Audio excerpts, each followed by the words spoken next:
aalagaan at pahalagahan habang buhay? Opo, habang buhay. Raija, nangangako ka ba ngayon sa Diyos at sa lahat ng saksi na nandito na si Ken ay iyong iibigin, igagalang, aalagaan at pahalagahan habang buhay? Yes po, habang buhay. Question number 2 na po tayo. For 10 points. Ken, tinatanggap mo ba si Elijah bilang kabiyak ng iyong puso sa hirap man o ginhawa, sa sakit man o kalusugan, at nangangako ka bang mamahalin mo siya gaya ng sagradong utos ng ating Panginoon? Opo. Elijah, tinatanggap mo ba si Ken bilang kabiyak ng iyong puso sa hirap man o ginhawa, sa sakit man o kalusugan, at nangangako ka bang mamahalin mo siya gaya ng sagradong utos ng ating Panginoon? Yes po, Pastor. Dumako tayo sa pangatlong bahagi. Ito ay pinaghalong essay format at oral recitation. Kung may nais kayo sabihin sa isa't isa, ngayon ang tamang panahon para sabihin.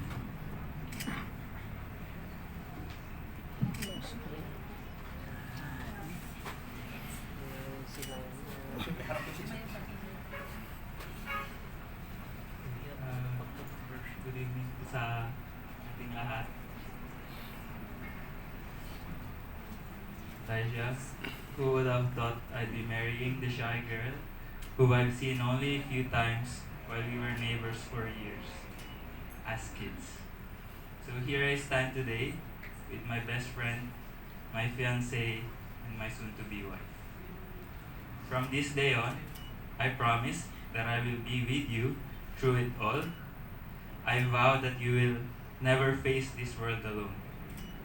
That you, the love of my life, will always have someone to lean on, your husband, your partner in life. I vow to live a long and healthy life with you. I promise that I will always be safe, never neglect my health, just as you've never neglected mine. I vow to be with you in sickness and in health. I promise to celebrate your triumphs and joy as if they were my own, just as you never failed to celebrate mine. I promise to be honest, faithful, and loyal to you, just as much as you have been to me. I promise to listen to you and not just to hear you, that I'll be listening to you for however long it takes for you to feel heard. I promise to allow room for us to grow as individuals and room to grow together as husband and wife. I promise to be kind, patient, and forgiving even when we are arguing. I promise that I will always try to understand you and what you're going through. I promise above all else to live in truth with you, to communicate with you fully and fearlessly. And most important of all, I, Kent Quadragaputan, take you, Ligeline Casero Lumente, as you are, loving who you are now and who you are yet to become, habang buhay hanggang dulo.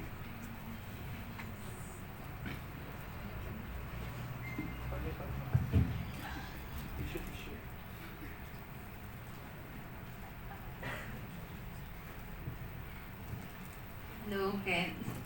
Hindi ko in-expect yung wedding vow mo kasi medyo hindi ko pa natapos yung sa akin. Hindi. Okay. Okay. Okay. Dear Ken Mahal, so in our 20 years of knowing each other and almost 4 years of being together, alam mo na ito yung palagi ko sinasabi sa'yo na I always felt the grace of God in my life. Sa Bible, sa church, sa mga preaching ng pastor, pag sinasabi about yung grace, ang palagi kong naiisip is, it is always something that I don't deserve. And katulad nga nun, parang most of the time I feel that I don't deserve to have you. Your selfless and gentle character has humbled me in many ways. alam mo naman na hindi tayo same ng family environment and background. You know my past, my good and bad attitudes, but you always chose to be kind with me. Sa'yo ko na-feel na pwede pala mag-sorry, na pwede pala na hindi maging passive-aggressive, na hindi pala sign of weakness pag nagsusorry. Na pwede palang mag-express ng totoong nafe-feel. Or pwede palang maging gentle, pwede palang maging mabait. Pwede pala na hindi maging hindi pala na hindi ako mapunta sa isang toxic relationship kasi alam mo yun, ang pure and ng heart and intentions mo from the start. In-express mo na sa akin yung intentions mo that you want to pursue me and you want to marry me, and thank you for and alam mo yun, it took 4 years because hindi ko agad pinakita yung vulnerable side ko. Hindi siya naging madali. But, yun nga, like what I always say,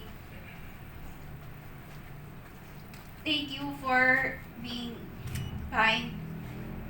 Nagtithank you ako kay Lord kasi yun nga, sa grace niya, sa lahat ng sa buhay ko, like sa simula nung college pa lang ako, hanggang sa mga graduate ako, even sa relationship, like sobrang bait talaga ni Lord na hindi ko ina-expect na yung mga ganun bagay. So ayoko na umiyak. So, to end this, I promise that by God's grace talaga, by God's mercy, God will continue to mold me to the person He wants me to be, to prepare you as my future husband, as a future mother, in the future na person na magiging partner mo. Hindi madali, but alam mo yun, panibagong season to ng life ko, panibagong chapter, but I know that, like, ever before, God was always been with me, so gracious to me. And palagi ko sinasabi, hindi ko deserve talaga to Lord, but thank you sa lahat ng people. Ayun. Thank you sa everyone. Hindi, like, I know that God has purpose in everything, and I vow to be the best version I could be as your wife, by God's grace. May He be glorified sa ating relationship. Yun lang.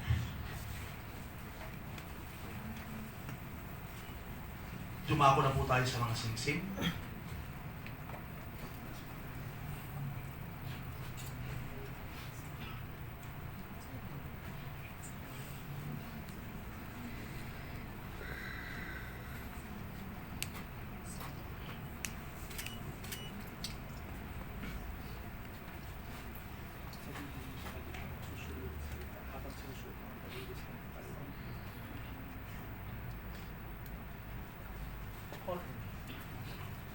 Ayaline Casera Lumente, tanggapin mo ang singsing na ito bilang tanda ng aking pagmamahal at ng aking katapatan.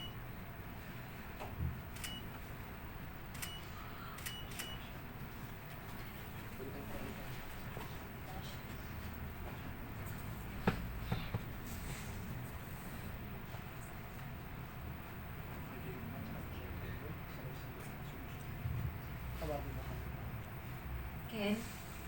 Tanggapin mo. Harap ka sa puso. Ken? Tanggapin mo ang singsing. Tanggapin mo ang singsing na ito bilang tanda ng aking pagmamahal at ng aking katapatan. Ako na po tayo. Sa aras,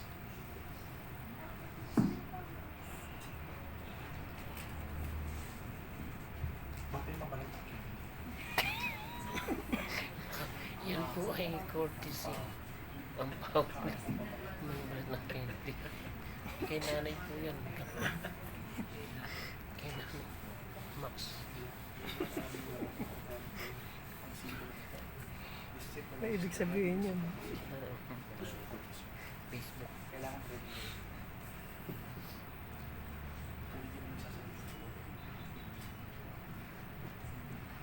Tanggapin mo ang aras na ito Tanggapin mo ang aras na ito bilang tanda bilang tanda ng aking kahandaan ng aking kahandaan na tugunan, na tugunan, tustusan, tustusan, at magugutan at panagutan ang ating lupa ang ating gunugong Panginoon. na tinatanggal mo sa lupa na natanggap ko. Pero kung ayaw mo, dahil bariya lang. Huwag naman. Ibigay yung lola. Palo na. Hindi mo lang tatanggapin. Tinatanggap ko. Okay. Kahit nyo lang dapat pala po. Ang mga pangako ng Panginoon Ay tulad ng mga pangakong ipinagkaloob niyo sa isa't isa sa pamamagitan ng singsing at ng aras. The Lord has promised each and every one of us, especially the both of you, that when the time is right, He will make it happen. That He has made everything precious in His own time. He has promised that He has a plan for you, a plan to prosper you and not to harm you, a plan to give you a hope and a future, a plan that He will never leave you, nor will He forsake you. Lahat ng mga pangakong iyon ay nandirito sa aklat na ito. Ito ang Biblia, ang banal na kasulatan ng ating Panginoon. Tanggapin niyo ito at basahin araw-araw bilang palatandaan ng inyong pananampalataya.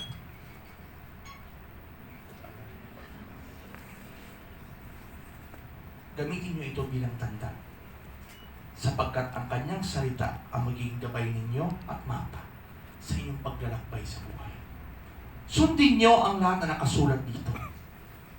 At kayo ay magiging pagpapala ng Panginoon sa inyong kapwa. Maging ang pagtanggap rin ng pagpapala mula sa Panginoon ay sigurado makapa sa inyo.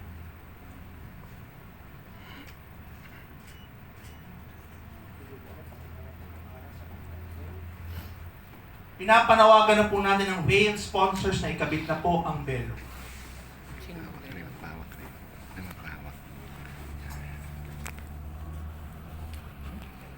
Saan ba kami?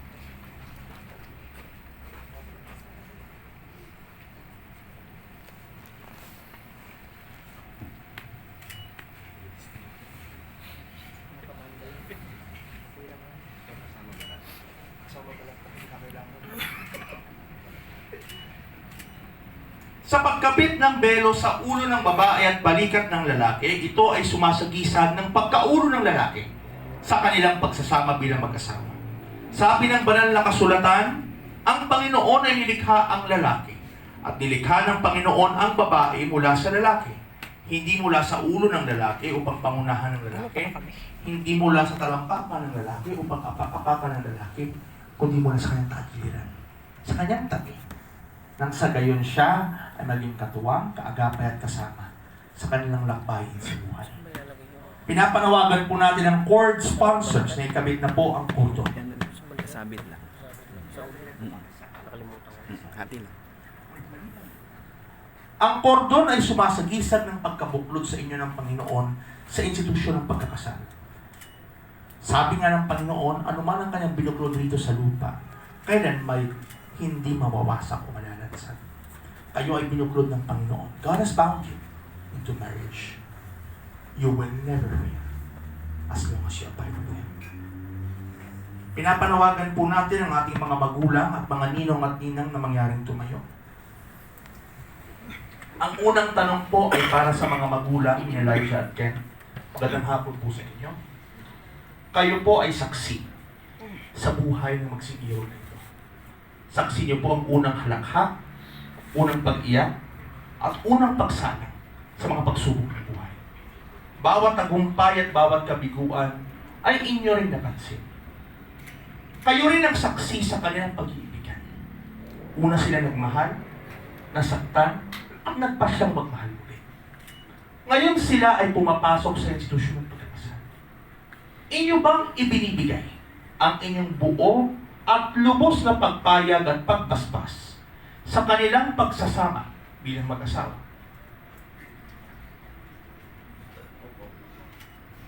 Kasama na po ang mga ninong at ninang, kayo din po itatanungin po namin.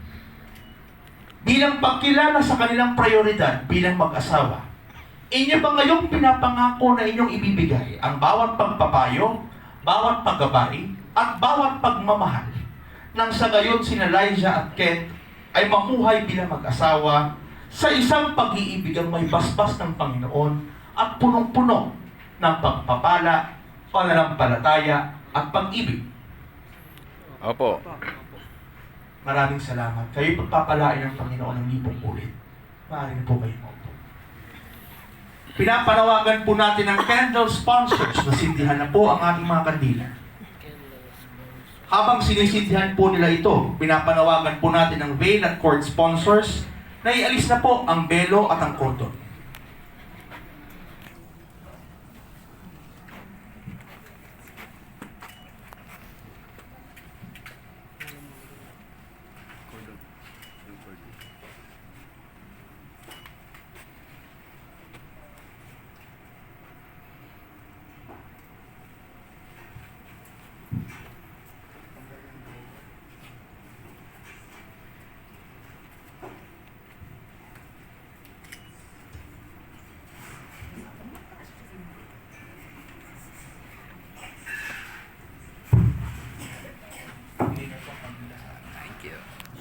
Ang mga individual na kandilang sinindi ay sagisag ng kanilang pag-iibigan at ng kanilang buhay bilang individual na tao. Sa kanilang sabay-sabay na pag-ilaw ng kandila na nasa kanilang harapan, ito ay sasagisag ng isang panibagong apoy na magbibigay liwanag sa kanilang panibagong yugto. Hindi bilang dalawa, kundi iisa.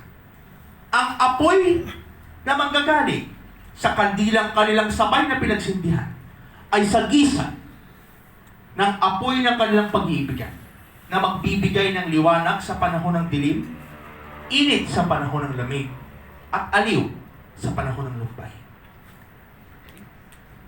Sabay-sabay yung sindihan natin. Candle sponsors, maaari na pong kunin ang kandila. Hindi.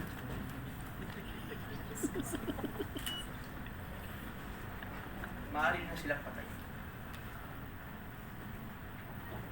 Ceremonially, sila po ay mag-asawa na.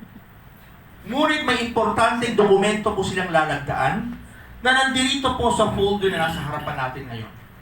Ito ang Certificate of Marriage mula sa Office of the Civil Registrar General. Sa inyong paglagda ng dokumentong ito, ito ay nagpapatunay na kayo ay mag-asawa na sa mata ng batas. Lahat ng karapatan, tungkulin, pribilehyo at responsibilidad ng mag-asawa ay mapupunta na sa inyo. Kayo rin ay inatasan na bubuo ng isang pamilya, isang patayang unit ng lipunan na ginagarantiyahan ng buong proteksyon ng ating saligang batas. How many years na ito? 4 years. Nakilala ko yun. 20 years in the making. Ready na? Ay, ballpen. Magaling. Sige, ballpen mo na lang.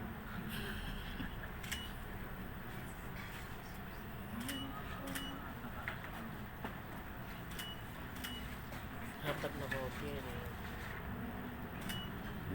Apat. Siguro yung ano, sa simbahan, sa registry. Register of Yung Deeds. dalawa, tsaka yung sa kanila isa. Yung isa, ano sa diretso na isa na PSA.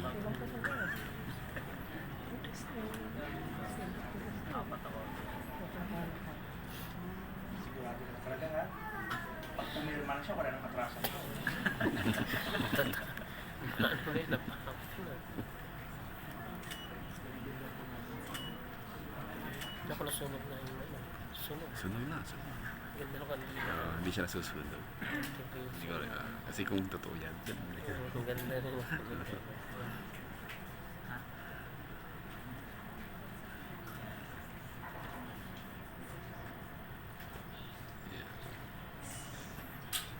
Pirma na yung pastora. Yung raw yung dalawa. Pag pinirmahan ko, wala nang atrasan. Pirma na.